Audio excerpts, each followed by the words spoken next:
What's up, everybody? This is Rob Scow with the Living in Southern Maryland podcast. Today, our episode is going to be a little bit different. We don't have any guests on today, but what I do want to talk to you about are some of the things that are going on around St. Mary's County. We're also going to talk about the housing market in St. Mary's County right now.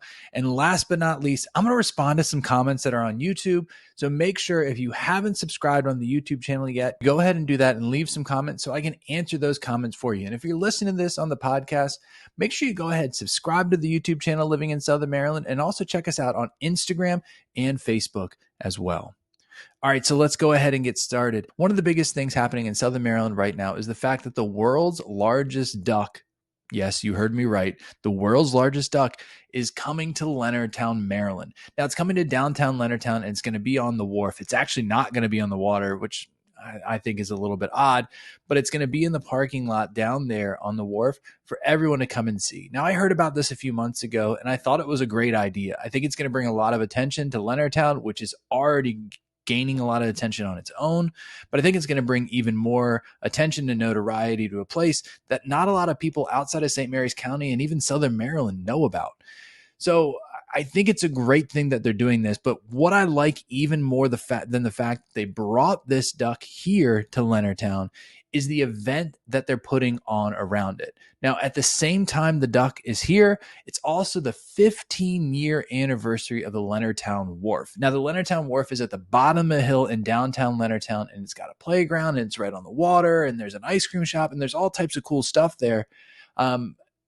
And they're going to celebrate their 15-year anniversary. Now, the main attraction, of course, is going to be the world's largest rubber duck, but there's going to be all types of other stuff there, including something for everyone in the family. There's going to be tons of live music and live events that are going to be down there. There's going to be crafts for kids and other things, other activities for kids as well. One of the things that I'm really excited about that maybe you would be excited about as well is the fact that there's actually going to be mini golf in downtown Leonardtown as well. And I know if you're from St. Mary's County and in Southern Maryland, mini golf is something that a lot of people ask about getting here in Southern Maryland. So it's nice to see someone putting it on down at the wharf, even if it's just for this special event. Another cool thing is there's two different people that have already been on this podcast that are going to be doing some great things in downtown Leonardtown. One is going to be Joey of Pack Paddle. He's going to be renting out kayaks and paddle boards right there out of the wharf for people to try and to go out and explore Benton Bay and all that area around the wharf. And number two, you can also check out Eric Jackson at Bay Fiber Studio, who's just off the square of downtown Leonardtown, and you're going to be able to go into his studio for the grand opening. There's going to be live music there. Also, he's going to be showcasing some of his art as well. So I'm really excited about the duck coming to Leonardtown, not just because of the duck. I'm excited because they've really done a good job of incorporating all the businesses in there. And a lot of the businesses I've talked to when I've done these podcasts about Leonardtown really are thriving on the fact that there's synergy between all the different businesses there. So go down there to Leonardtown, check it out, check out the duck, check out all the local restaurants, go participate in the activities that are there, and enjoy what the town of Leonardtown is trying to provide everyone from the area. The next thing I want to talk about is something that I saw just today on my Facebook feed. I was scrolling through Facebook, and there is a marina down here called Tall Timbers Marina. Now, they have a restaurant called the Reluctant Navigator. And if you've been in Southern Maryland for any amount of time, and especially St. Mary's County, you probably heard of them. They've done all types of cool stuff, like they would have boat burnings at different time of the year in place of fireworks or in addition to fireworks.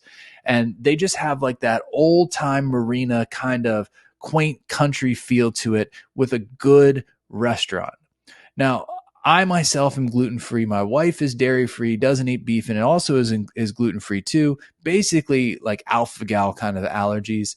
And recently when I was on Facebook, I noticed a post, and they're going to start doing once a week a revolving meal that meets those allergy needs. Now, that may not sound like a big deal to a lot of people in other areas, but here in Southern Maryland, it is really tough to find allergy-friendly restaurants. So tonight, I'm going to be going over there to Tall Timbers Marina to check it out, and I'm really excited about the possibilities. So I'll make sure I post how it goes and what I think about the restaurant, and maybe we can get the owner, Rick, and his son, Spike, on this podcast sometime soon to talk about why they made this change and the reasons behind it, and also about how they're growing oysters right there off the marina as well. All right, so let's change subjects and let's talk about the housing market right now. Now, some of you may be watching this because you're looking to move to Southern Maryland, or possibly you're thinking down the road selling your house that you already have in Southern Maryland. I'm a real estate agent agent with EXP Realty. And one of my things that I love to do is help people buy and sell real estate in Southern Maryland. I have all types of content on this channel, but also on my podcast and also on Instagram and Facebook that you can check out about the Southern Maryland real estate market. But once a month or so, I want to go ahead and just give you a broad overview, especially of St. Mary's County and what the housing market looks like. Now, one of the ways that me as a real estate agent looks at how the housing market is down here is something called Home Demand Index. And it basically ranks the different areas of St. Mary's County with how much interest there is from buyers in those areas. Now, that's great for buyers because they can know how much competition they're going to have. And it's also great for sellers because they can kind of figure out down to the zip code what kind of demand there is for the house they're trying to sell. Now, when I looked at this month's home demand index, it really stood out to me that there were 3 different markets that surprised me that the demand was so high. And those 3 markets are probably markets that are going to surprise you too. But thinking back, I think I understand why they're so high. So those 3 markets are Valley Lee, Clements, Maryland, and Bushwood. I know, right? Like, they're not areas that I think a lot of people think, especially when you're living down here in St. Mary's County, that the masses of people want to move to. But because prices are high somewhere, because prices are so high in other places, people are starting to move to the outskirts of Lexington Park, California, and Leonardtown and looking onto those peripheral areas for those lower priced homes. And maybe you're sacrificing a longer commute to base, or maybe they're just searching for that more rural atmosphere that those areas can give. Now, of course, Leonardtown is up there as well. It's moderate on the home demand index. And also you have places like Lexington Park, California, and other areas surrounding the base that are showing those moderate to steady home demand index. So what this tells me is the housing market in Southern Maryland, specifically St. Mary's County, is still pretty strong. Even with these high interest rates, even with 7% interest rates, even with the prices being higher, people are still looking to buy here. People are still getting into multiple offer situations. So if you're someone looking to buy here, what I want you to take away from this conversation is you might have competition, especially in that price point between $375,000 and up to $525,000, really depending on where you're buying. There's going to be competition. And if you're looking to sell your house, if you're PCSing somewhere else, or maybe you're just looking to move up, now's a really good time. You have a chance of really positioning yourself to get as much equity as you can before more competition comes in the market and before demand starts dropping. Okay, and so the last thing I want to talk today on the podcast about are 3 different comments I got on different YouTube videos. If you didn't know, on this YouTube channel, I also do videos about different areas around Southern Maryland, focusing on areas where people are moving to. Now, one of the most talked about videos is one I did on Waldorf, and I get tons of comments about these videos. So the first comment I got that I want to discuss is this one right here, and it says, my friend that lived there told me that if you love high traffic, crowded restaurants, crime-ridden mall, high crime rate, and deserts of strip malls, then you'll love Walmart. I think he meant Waldorf. But I hear what he's saying.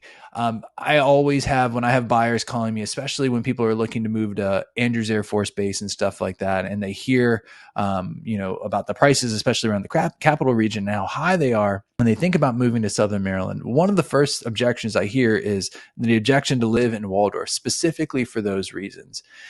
Now, is Waldorf for me? No, Waldorf's not for me. Waldorf's not for me because I love being by the water and I love being more rural than Waldorf is. But is Waldorf for you? That's really a personal conversation that you need to have with yourself about whether or not it's the right fit. There are tons of restaurants. There is tons of stuff to do in Waldorf, and that might be the right fit for you, but it probably wasn't the right fit for this person, and that's why they didn't like it. If you want to be commuting to Andrews Air Force Base, being close to all this stuff, and still having an affordable home, Waldorf could be the perfect fit. But if you're working at Pax River, you like it to be more rural, then Waldorf doesn't make any sense. Find a more affordable home on the outskirts of Leonardtown, on the outskirts of, that California area, and you'll be just as happy.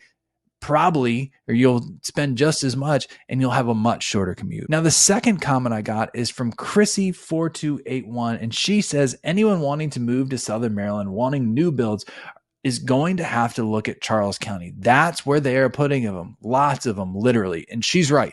Charles County by far is the county that is having the most new builds, period. End of story. Charles County has decided to go all in, especially in that White Plains, the Plata, Waldorf area, and they're pumping out tons of homes. So if you're looking for a new build close to Andrews Air Force Base, maybe within a 45-minute commute, 50-minute commute, 50-minute commute of Pax River, then Waldorf is going to be it. And they're actually pretty affordable as well. That being said, a lot of people are looking to live near Pax River that are watching this channel, and that means you're probably looking in Calvert or St. Mary's County. And if you're comparing the two right now, St. Mary's County has more building going on than Calvert County.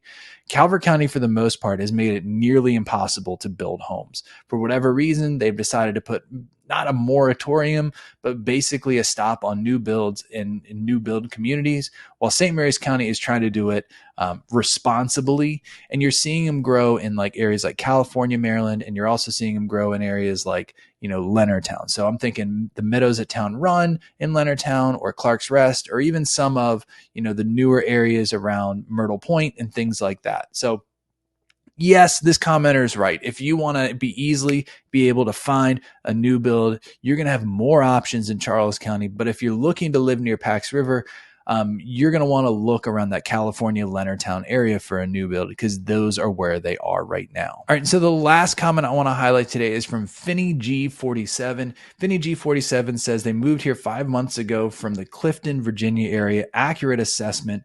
What I bought for $730K in Dunkirk would have been over $1 million in Virginia, with about the same distance from DC. And then they went on to talk about there's no annual vehicle inspections, no vehicle taxes, real estate taxes are lower. We love it so far.